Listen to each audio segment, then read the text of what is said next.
Up next, cooking with Raiden. Thank you all. You are too kind. Mwah, mwah, mwah. Alright. So, wait, was that legal in BSA? Okay, it's for comedy. Alright, we're good. Sorry about that, guys. I had to check with my producer. So, today we are going to be talking all about cooking merit badge. So, first up, we're going to be tackling our lovely first aid requirements. Explain to your counselor the most likely hazards you may encounter while cooking and what you should do to anticipate, help prevent, mitigate, and respond to these hazards. And B is show that you know first aid to prevent injuries or illnesses that could occur while preparing meals and eating, including burns and scalds, cuts, choking, and allergic reactions. So, we're going to get to those right in a moment, and I will have my trusty assistant on. See you guys in a sec. We just wanted to make a disclaimer. No one was harmed in the making of this video. Except for my pride. Yeah. But no one was actually injured. All the injuries that you see in this, they're faked. Yay, food coloring. Alright, up first we have burns and scalds. To do that, I'm going to need my trusty assistant, Camp Albo! Oh, I'm so excited to be on this show. I watched it for years. I love it. Yeah, right. This is the pilot episode. I still love it. Alright, now, I'm going to explain scalds real quick, because I'm sure most of you know burns from your basic first aid. So Connor, do you know what a scald is? Yeah, isn't that where you get like hot water all over yourself? Exactly. So in here, I have very hot water. Connor, I would like you to dip your hand in and tell me just how hot it is. How far? I'll whole hand. Ah! Hot. Okay, now that was a pretty short exposure. But if we were to say dump the water on Connor, he'd get what's called a scald. What? Or if he was exposed to the water for a long time. Now, just to be safe, let's grab a bucket to make sure that we don't get water everywhere because Yeah, cleaning up hot water is a nasty mess. yeah, very nasty, All right. especially when it burns. Okay. Ah! Geez. Ah! Ow! Ah. Alright, so after that lovely incident with Connor, he now has a scald. So a scald will look an awful lot like a really serious first degree or a second degree burn. So here he got pretty lucky. There's only a couple of blisters, but it is clearly burned here. Now I just did something really bad. I touched his burn area. That's not something you want to do. Not only will the burn hurt like heck, but also he could transfer germs onto the burn. Yes, and because a lot of his skin is burned away, it means that more diseases and germs can easily get in and only make his situation worse. So how do we help him? Well, first thing we want to do is get him away from the burning process. Thank goodness that my pot of water has been magically emptied of all the hot water and refilled with cool water. We'll get to that in a moment. The next thing you want to do, just like with a snake bite or a third-degree burn, you want to remove any clothing or jewelry around the burnt area. Thank goodness Connor doesn't wear much jewelry, and he also wears a lot of short-sleeved shirts, and the burn didn't go past his elbow. He's going to be fine on that step. Though, it would have been nice to be wearing a long sleeve shirt. Now normally we'd cool the burn with cool or lukewarm water running for 20 minutes. But here, we're going to have to make some substitutions. Connor, can you grab the bucket? Yes. Safety. Well, not really safety, but, well, safety from our parents. Alright, so, just slowly pour it over.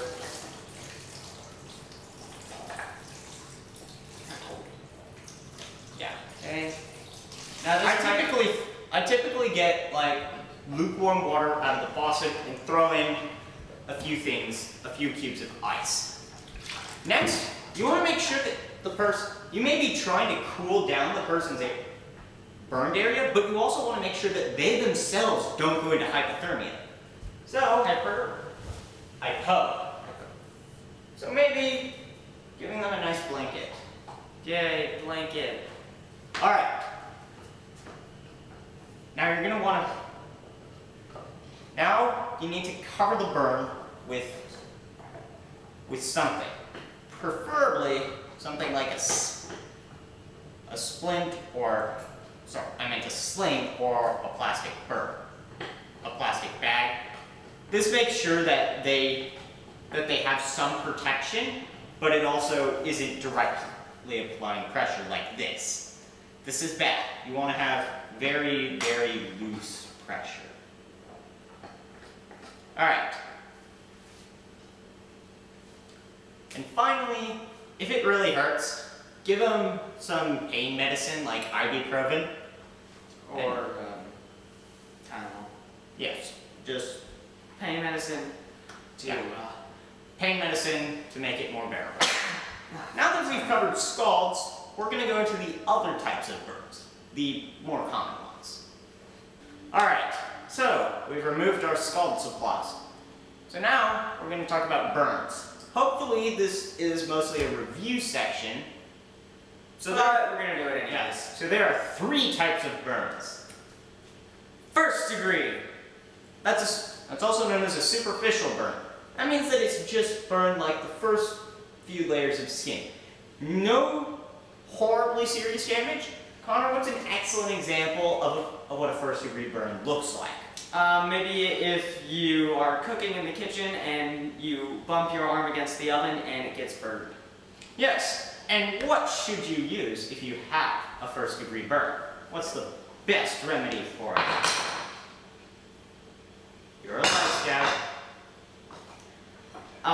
Well, first of all, you want to make sure that you get it away from the hot thing, obviously. Don't keep your arm on the hot oven, that's bad for you. Yes. But second of all, But the medicine, there's kind of 2 things. One, you can just run it under cool water, and that's fine and dandy. A lot of people do that. That's the most natural thing, especially considering that in most kitchens, your oven is reasonably close to your sink, and your sink has cool water, hopefully. Another option you can use is a lovely plant called aloe vera. and other medicinal Yeah. recipes. There are Yeah. painkiller and stuff. But the 2 most common methods to healing a burn are water, aloe vera, and kind of just cycling between that. Do cool water for 20 minutes, add some aloe vera, let it dry. If it still hurts, repeat. That's And- first degree burns. It might help to give the patient victim thing, give them some painkillers such as ibuprofen, just like with the scalds, because first degree burns will hurt. They will hurt. So it's not like it's similar to a scald, but not Yeah. as bad. Most of the time, scalds are worse than Yeah. first degrees. Hierarchy would be first degree, scald. Scald's kind of like 1.5 degree, but second degree is definitely the more serious of the 2. And we'll get to that just in a second. Alright, so second degree burns. Those are essentially what you would think of most commonly as a blister. But you can also get second degree burns in other ways. For example, if you have medium to long-term exposure with between high and medium flame respectively, you're probably going to get a second degree burn. Second degree burns are the ones that hurt the most, and we'll get to that in a moment. Mostly what you're going to do here, same as before, except you want to make sure that you don't apply pressure, because the skin blisters. When the skin blisters, and if a blister pops, what happens, Connor? It gets everywhere. And it also allows for pathogens to enter.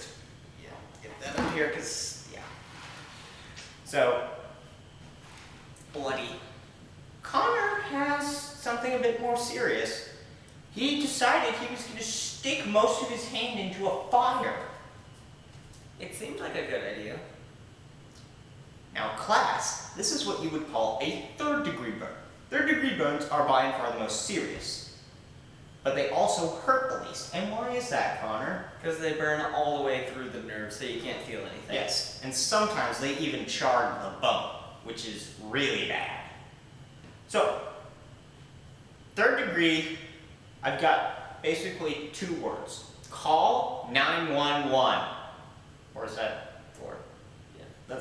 We'll leave that for debate. The point is, third degree burns are essentially beyond what our training as scouts go through. Maybe if you were to take like an EMT course or something, You could do some things, but what it really has to be treated is you have to treat it by calling 911 and get to the hospital and get Yes. the EMS. Now- Because they have the equipment to treat it. there's one other thing. Sorry, there is one other thing you can do.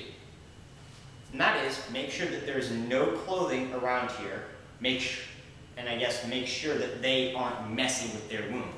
The last thing you want is to have someone mess with that wound. Because that is one of the most serious wounds that they will hopefully ever have. Or hopefully, if they have it, that means it's Whatever, the most. we understand. Yeah, hopefully. So I should probably say that this was done with the help of our lovely chocolate syrup and red food color. Now, while Connor's off getting our dinner ready, I'm going to say that third degree burns, don't mess with them. Third degree burns are by far the most serious thing you can have while cooking. And burns can come from all sorts of things. It doesn't just have to be direct contact. You could have oil spill onto your arm and boom, you have a second degree burn. You could have it's rare, but you could have a loose electrical wire and all of a sudden you're staring at your charred bone in your feet. So keep an eye out for burns. Now while burns won't directly kill you, choking will. And we'll get to that in just a sec. Alright, so before we move on to choking, we're going to talk about cuts. They're really simple. When someone gets a cut, wash it under soapy water for like 10 to 15 minutes. And then apply antibiotic ointment and then slap on a bandage. That's all it is. You've been doing it since you were like 5 or something, hopefully. Yeah. Now choking, that's a bit more complicated. So let's assume that Connor is eating dinner one night and he starts choking. Alright, so the universal sign for choking is you're clenching your things. So This is good to know in case you're choking. yes. No, And that- clenching your throat, not your... Yeah. That's all. Yeah. So you ask him, Connor, are you choking? Okay, he's wheezing. That's usually a sign he's not choking. What you do in that case is just thwomp him on the back. Usually that gets the object lodged out. But if he's wheezing, or not making any sound at all, like right now, that's how you know he actually is choking. So, you're going to drop him over, and you're going to do that same pound on the back. If that doesn't get the object out, you're going to do the Heimlich maneuver or abdominal thrust, depending on what Red Cross calls it now. That is, take one of your hands, in this case, I'm using my right, and make a fist. Grab it with your other hand, and what you want to do is you want to press in and then up. It's a really useful technique to note the Heimlich maneuver or abdominal thrust because it's really powerful. Underarm or overarm. Yeah. It doesn't really matter. So that's choking. And finally, allergic reactions. Now when we talk about allergic reactions, we aren't talking about, oh, I ate a peanut and I have a minor headache. We're talking We're talking serious allergic reactions, Yes. like I was stung by a bee and now my entire arm is swelling to twice its size. We'll get into some of the more common allergies in the next segment, But let's assume that Connor has a ridiculous peanut allergy, and he was stupid and just ate a bag of peanuts. Because, I don't know why. So, normally they have what's called an EpiPen. Note that this is not an actual EpiPen, this is just a pen A from... real EpiPen is a lot thinner, it's got a clear tube, you can find most of them. EpiPens are much thicker, and they're easily identifiable. They're in most first aid kits. Yes, and if someone does have an allergic reaction, they usually will carry an EpiPen in them. So let's say they were exposed to it. So What's gonna I'm happen happy carrying this in my pocket. Yeah, usually it looks like they are choking, but they may also be coughing up stuff. Alright, so, because this is an emergency, we're going to follow proper first aid procedure. Sir, are you having an allergic reaction? Alright, he is. So, then you ask the next question, do you have an EpiPen? If he's conscious, have him grab his EpiPen. If he's not conscious, which Connor, here, we'll get to that in a bit. Okay. Okay, and then what he's going to do, he's going to take it. Here, why don't you move in front of the island? It'll be easier. You can take the EpiPen, and you're going to have them drive it right into their thigh, and then push the button. What that will do is it'll inject epinephrine. Epinephrine is amazing at helping clear up a lot of things in the body. undo the effects of the allergic reaction. And usually what may happen is they may start being a bit of a spazoid afterwards. They may go from basically one extreme to the other. That's a good thing, you want that. Even though you've administered their EpiPen, it's a good idea to call an emergency center. Just in case the allergic reaction returns. Yes, and also because they'll probably need to get another EpiPen after that. So now that we've gone through the actual first aid, we're going to need to talk about some stuff to where we can prevent first aid, and that'll be requirements 1C and 1D. Now we're going to talk about cross-contamination, which is where pathogens from one substance or person move to another. This usually happens through direct contact and is associated most often with very perishable foods, such as fish, meat, milk, fruit and vegetables, chicken, eggs, etc. So, what are some ways you can prevent cross-contamination? Well, you can prevent it all the way back from when you see that food at the store. Buy meat that is A, not expired, because we'll get to that in a bit. And you need to make sure that you shop. That when you get raw meat, you separate it from your other stuff. That way you don't have any of your weird meat juices dripping out. That's also why you should put your refrigerated goods in a different bag. You have, when you're refrigerating food, you want to make sure that you put all your super perishables in one area that's a bit different than the other. In this instance, we put most of our perishables on this tray right there.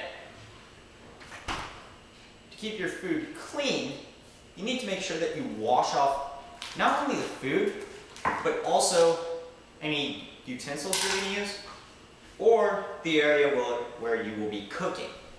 Because let's face it, no one really wants to eat off of a dirty substance.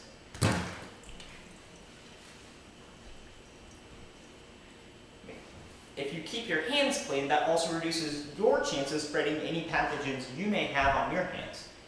It may not make you sick, but it could make someone else sick, and that would be bad. So then they'd be like, "Rah, you got me sick." Make sure that your utensils are also clean. Say if this knife was dirty, that would be really bad for cutting meat. Also, your cutting board and anything that's going to touch the food should be clean. And not just like I ran water over it. Wash it thoroughly with soap and water or throw it in a dishwasher. And finally, when serving food, again, use clean utensils. And never place cooked food back on the same plate or cutting board that it had been used to prepare. Because you may, especially with meat, when you have raw meat and then you thaw it and then you cook it, when you cook it, you're burning off a lot of the pathogens. If you put this raw meat and you put it back on the cutting board you chopped it up on, you're gonna get all sorts of nasty pathogens back into the meat that you just cleaned. So then you're gonna have to clean it again, and that's no fun. So that's cross-contamination. Next, we're gonna talk about some lovely, delicious foodborne pathogens. See you guys in a second. Alright, so we're gonna be talking here not only about foodborne illnesses, but also about allergies and intolerances. Intolerance is really easy. All in it. Give me a moment.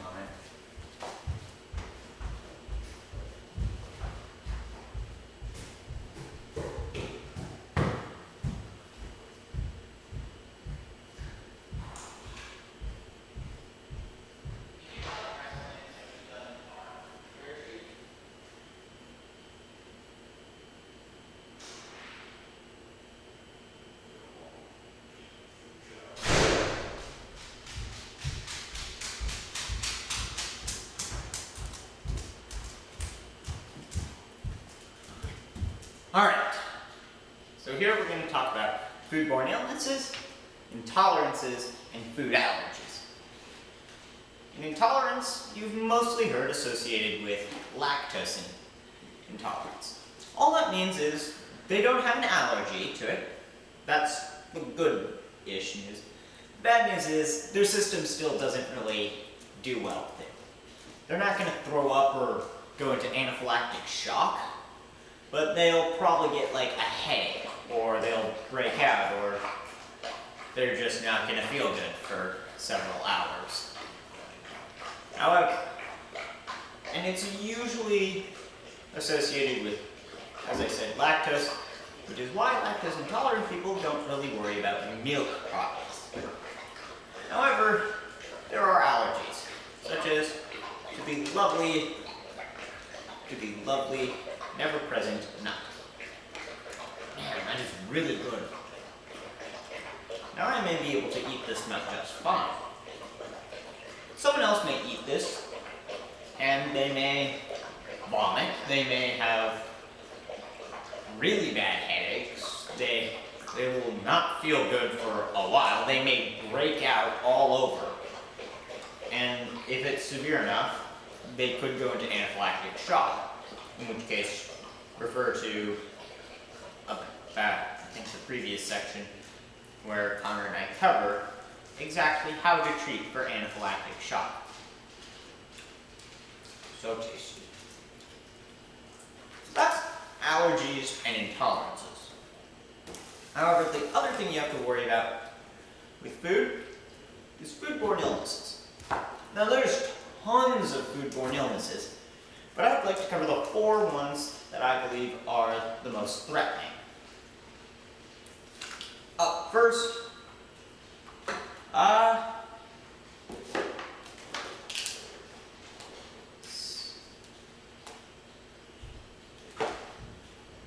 E. coli. E. coli is caused by ingesting raw food, which is why you always cook meat when you get it. It's a really bad idea to eat raw food, likely because it carries strains of E. coli.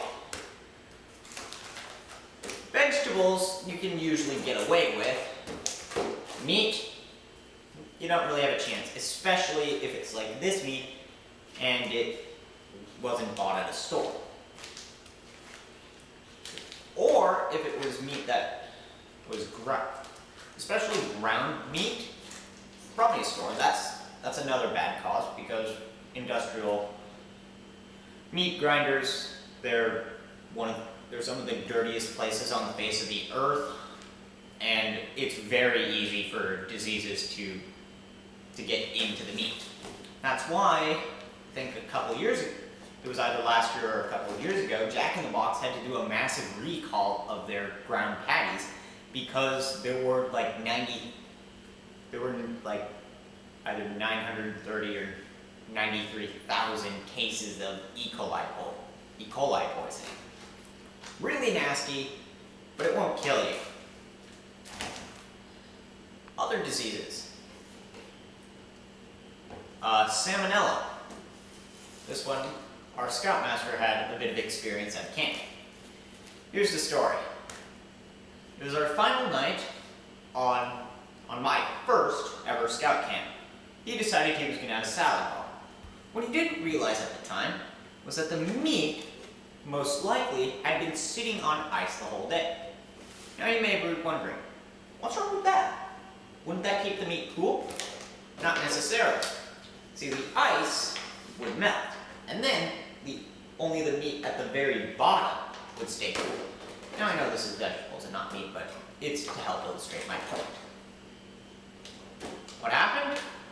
Well, the meat on the top got warm. The warmer you are, the warmer the meat is, and the warmer and longer unattended meat is left, the more chance you're going to get some lovely salmonella growth. And in fact, that's what did happen, and he couldn't make it to my next scout camp. At least the whole time. So, lesson there, always refrigerate your food properly. Because if you don't, salmonella is going to come find you. Again, it won't kill you, but it'll suck to have salmonella. Another one that you'll hear sometimes, the nice long name Staphylococcus. Okay, who am I kidding? No one says Staphylococcus. They say staph infection. Usually, again, it's from contaminated food. Mostly raw meat and the likes. Are you getting the point? A, cook your raw meat. B, if you have raw meat, store it properly. So, those three are kind of all together.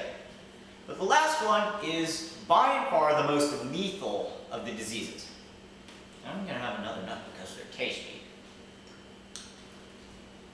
You may be wondering, how can a can of, in this case, coconut milk, be lethal? Well, if this isn't packaged properly, this can is the perfect host for the world's most deadly bacteria, known as the Clostridium botulinum, otherwise known by its more common name, or the disease it causes, botulism. Botulism is widely known by scientists as the most lethal disease known to man. Compared to all the other ones, which have a pretty high lethal dose, botulism pretty low. So how do you get it? Having one of these, or, give me a sec, one of these stored improperly. You may have noticed on the tops of these jars that they have a lid pop. If you can't pop that button on it, that means you're good. That means it is sealed properly. However, if you are able to pop it, that's really bad, and you should immediately get rid of it and let no one eat it. Not even someone who's been starving, because botulism is really nasty and really deadly to humans. Same goes for here. If you poke a hole in this and don't use all of it, refrigerate it. You guys getting the point? Refrigerate your food? You want. Otherwise, keep this sealed. This is the most safe this food will be. Nothing is getting into or out of this container. And if it does break, either refrigerate it immediately or use it immediately. So that is foodborne illnesses. We have one more requirement in the health and safety section. and it's not terrible. See you guys in a sec. So, our final requirement that we're going to talk about is all about food labels and recognizing allergens. I have here two things that go really well together. A box of macaroni and cheese and milk. You use the milk to make the mac and cheese. Boom. I know it's more complicated than that, but just roll. On this mac and cheese, it says stuff like gluten-free. And on the side, where the ingredients are, it says contains milk ingredients. That means that there's milk allergens in here. Something that could cause someone who has a milk allergy to react, and that would be bad. Companies are required by law to put any allergens on their thing. Even on something that should be pretty obvious, like a carton of milk or a bag of Planters peanuts. They are required to put milk and contains peanuts on their packaging. I know it's pretty dumb, and if you do ingest it, I personally believe you kind of deserved it. But they're required to. It is there as a secondary measure in case someone is like, wow, this is a carton of milk. I wonder if it has milk in it. Oh, geez, it does. Now, milk and peanuts aren't the only allergens around. Some of the most common allergens you'll find are the aforementioned peanuts and milk.